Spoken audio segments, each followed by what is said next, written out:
এক দলের সিনিয়র নেতা বলছেন পিআর কি বুঝি না। তা আমি বলেছি আপনি যদি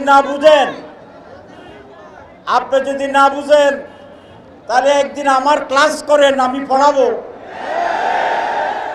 আপনাকে বুঝাই দেব, বিনা পয়সায় শিক্ষা দেব, টিউশন ফি লাগবে না।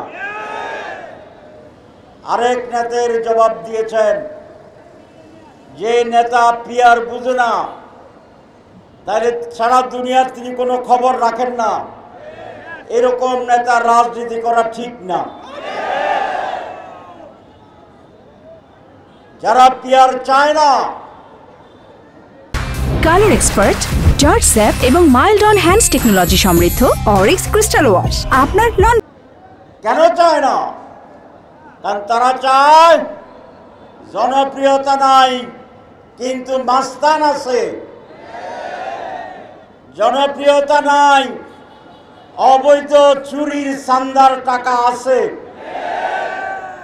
আমাকে অনেকে বলে ওই দলের যারা নির্বাচনে ক্যান্ডিডেট হতে চায় 1 বছর নাকি নির্বাচনের যে খরচ তার চেয়ে বেশি উঠে ফেলছে। আপনারা কি মনে করেন? তো তারা ভোটারের কাছে যায় না, টাকার কাছে যায়।